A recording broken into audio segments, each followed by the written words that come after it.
Artinya efeknya itu ke akun jangka panjang. Iya, jangka panjang. Keduanya walaupun nggak jangka panjang, kalau sistem mendeteksi bahwa pihak-pihak yang terkait itu menggunakan aplikasi yang dilarang itu langsung di PK mas, PM, putus mitra. Sejauh ini untuk perekrutan driver masih terus atau enggak? Kalau di yang mungkin di Oren atau mungkin ada beberapa yang sudah nggak boleh daftar atau gimana mitranya?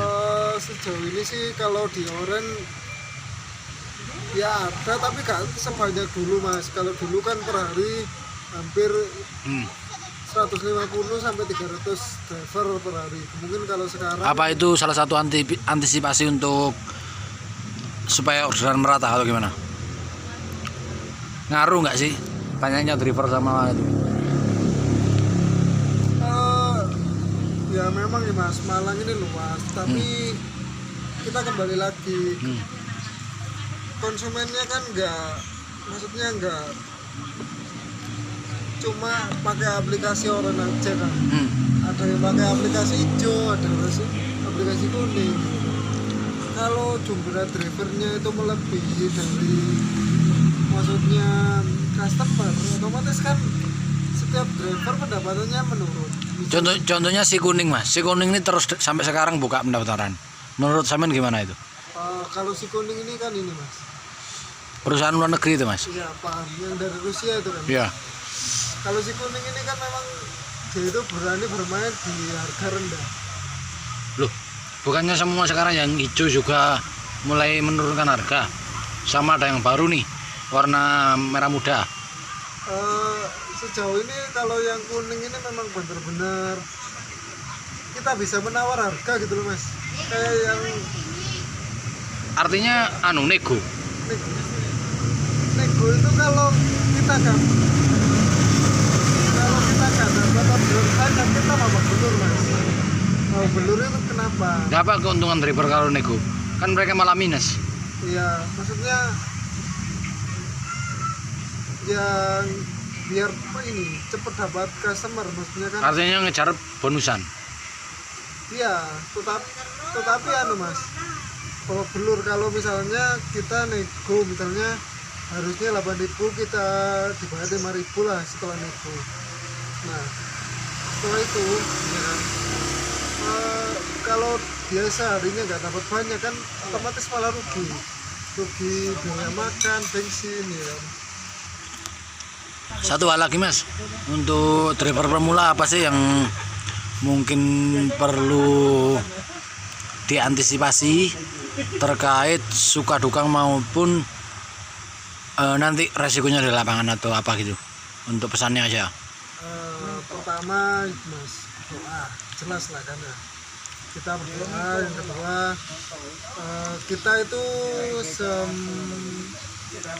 seenggaknya kita harus apalah rute misalnya di Malang Kota atau istilah gang-gangnya itu mas ya kan? Yang kedua kalau misalnya kita nggak sengaja dapat order fiktif, itu kita lihat dulu nominalnya itu misalnya benar-benar di luar nalar kan.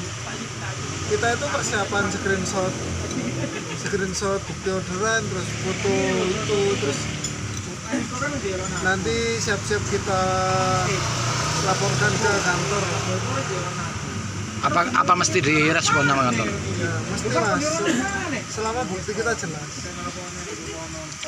uang kita dikembalikan 100% mas.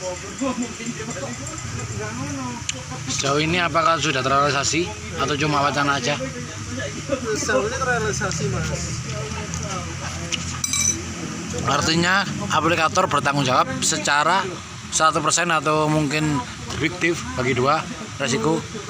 Enggak, 100% selama persyaratan-persyaratan. Apa persyaratannya contohnya selain screenshot tadi yang perlu ditekankan dan mungkin poin penting? Ya cuma itu mas, kita screenshot bukti orderan, terus foto kwitansi kas kita menerima pesanan itu kan ada, kita foto terus kita kirimkan ke link di aplikator kan ada link pengaduan itu kan. Ada lagi mungkin Mas? Yang kedua, karena jadi driver itu bukan hal yang gampang, maksudnya butuh kesabaran yang benar-benar ekstra. Intinya kita harus banyak latihan bersabar. Kalau misalnya orderan masih sepi dan sebagainya, itu jangan diam di satu tempat, Mas. Bergeser setiap 30 menit, bergeser dan bergeser seperti itu. Iya kan. Selanjutnya kalau kayak gitu kan ini riwayat atau aplikasinya itu dilihat semakin membaik. Maksudnya kalau di aplikator itu kebanyakan kan yang driver prioritas itu diutamakan dalam artian ternyata dalam sehari itu maksudnya presentase perjalanan, rating dari customer kan bagus. Jadi kalau orderannya cepat masuknya ke ini, kalau kita pakai ori lah, maksudnya ori dalam artian tanpa bantuan kayak tuyul, aplikasi tuyul dan sebagainya tadi. Oh, yang terbaru kayak ini Mas, sistemnya hub itu gimana Mas menurut sampean? Kalau hub itu ini Mas, kita dapat jaminan 15 orderan bahkan lebih, tetapi kita tidak dapat bonusan. Kita tidak dapat bonusan. Misalnya kita dapat 6.000, sekarang kan 6.500 ya, kita hitung aja misalnya 6.000 kali 10 60, sedangkan 6.000 kali 5 kan 30, berarti 60 tambah 30 berarti sehari 15 orderan itu kita dapat 90.000 ya. Tapi itu kotor dalam artian kita gak dapat bonus tambahan. Biasanya kan kalau yang biasa itu kalau 6 orderan kan kita dapat 10.000, kalau 9 orderan kita kan dapat 16.000 bonusnya. Kalau 12 orderan kan kita dapat 27.000, jadi totalnya hampir 150 lebih lah ya kan? Kalau hub itu memang benar-benar dijamin dapat. Tapi ada nggak misalnya ke akun itu ngaruh Mas kalau sering-sering pakai hub? Hub itu istilah baru atau udah lama? Udah baru ya Mas. Artinya ya dulu sebelum ada hub apa istilahnya? Belum ada Mas. Dulu itu cuma pure. Itu memang resmi dari kantor atau akal-akalan orang-orang aplikator? Ya itu fitur terbaru dari kantor, dari aplikator. Artinya memang itu sistem dari kantor resmi?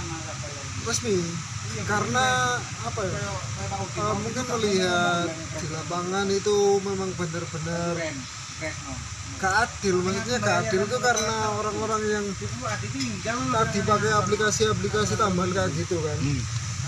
Jadi kadang ada yang sehari dapat 5 orderan, sedangkan yang pakai aplikator bisa dapat 30 orderan. Artinya apa? Untuk mengantisipasi pemerataan atau gimana? Hub itu diciptakan untuk orang-orang yang giat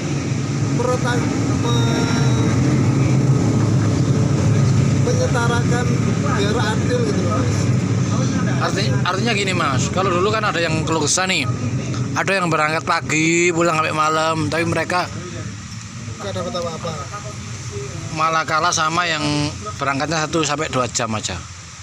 Ya itu Mas, mereka kan pakai aplikasi Nite, aplikasi Noyol kan. Nah itu bener-bener, misalnya kita ya dari kos-kosan